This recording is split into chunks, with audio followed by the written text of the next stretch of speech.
Alright, so today's mentor text is on the desert lake, so the story of the Katitunda Lake Air. So we'll be reading this today, and I'll be showing you how I work out unknown words by using the strategies we learnt yesterday.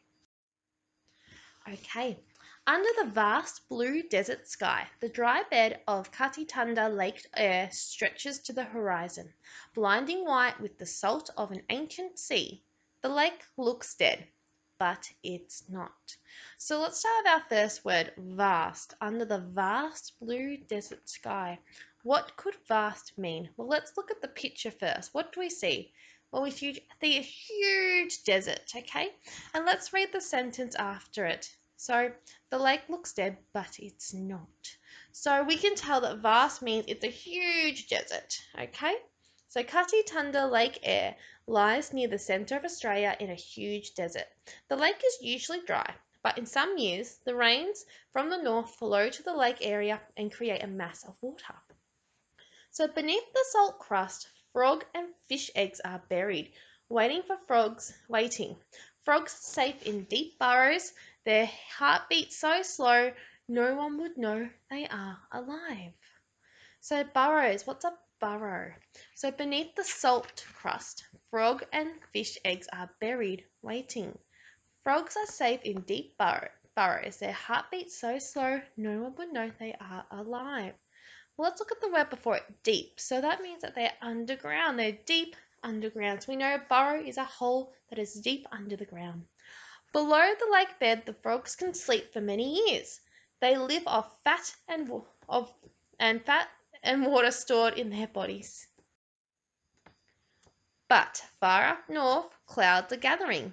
Thunder heads and rain clouds. Rain falls. Rivers fill and break their banks, and water swirls and roars like the empty riverbeds towards the lake.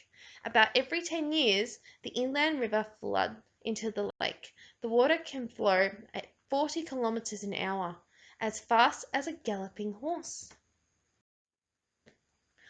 Basking in a billabong, a surprised fish is swept up in the flood and surges down the channel, tumbling and leaping as the waves carry it onto the dry salt lake. So basking in a billabong. So what does basking mean?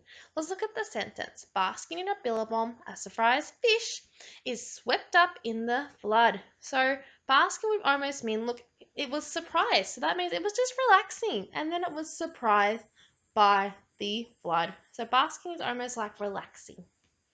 In some floods, the rivers have dumped 8 trillion litres of fresh water into the lake. This is over 3 million Olympic swimming pools full of water. The fresh water mixes with a salt crust so to form salty water, just like the ocean. Pretty cool. The water touches a buried frog. It wakes, blinking sleepy golden eyes at the newly wet world. Nearby, the frog's eggs laid years ago for this very moment float to the top of the new lake and hatch. Tadpoles wiggle away as fast as they can before the hungry gobby snap them up. The frogs of Katitunda Lake Air are special. Once they hatch, the tadpoles grow into frogs in just a few weeks. So that's pretty cool. So the eggs lay under the sand for years and years and years until the lake is flooded, and then they hatch. That's pretty cool.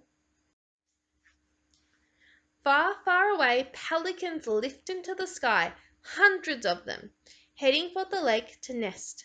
Their huge wings speed them across the great red desert to the one spot where their babies will be safe from dingoes and foxes, the new islands in the middle of the lake.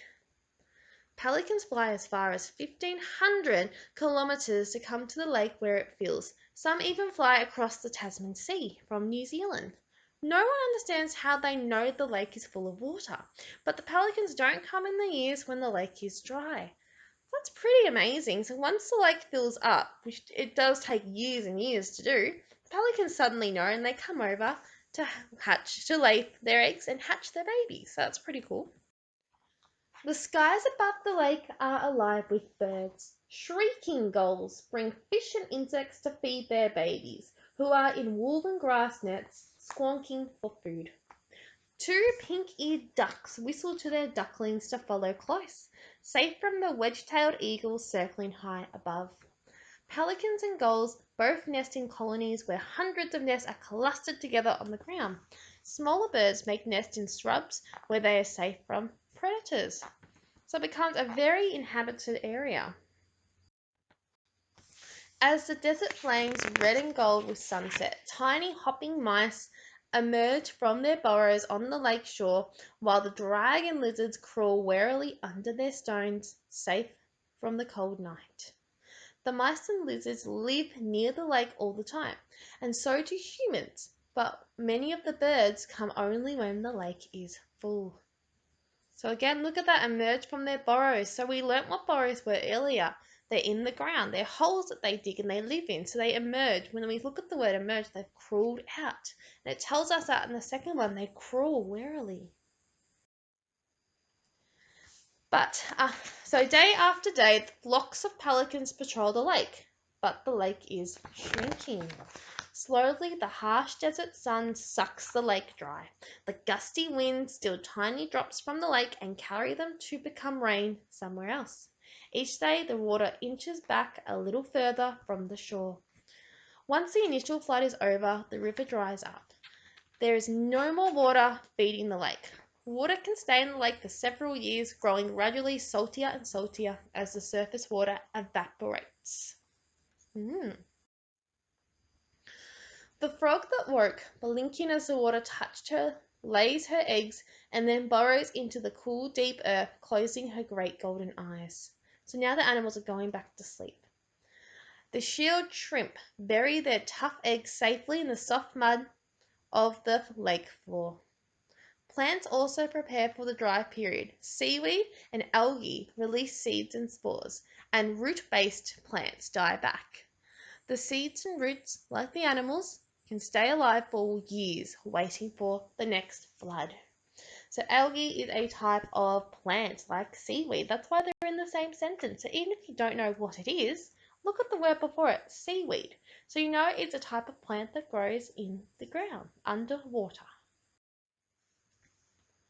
Pelican chicks are fully fledged, strong and eager to take the uplands of the air to ride the high winds to the great blue ocean. One day they will come back to raise their own chicks here. So now the babies are big enough to fly away. Below them other birds leave too. Avocates and gulls, ducks and swans. The desert air is quiet. The lake that bummed with life is still. But some stay to keep watch over the lake. The tiny zebra finches and the hunting birds, kites, wedge-tailed eagles and owls love the desert in every season and thrive in the dry air. They head out across the red plains to find other waterholes, springs and hidden billabongs. Strong sun has baked the salt on the lake bed into a crusty roof over the exit animals hiding safe below. Until next time, the rain falls. Good job, guys. Amazing read today.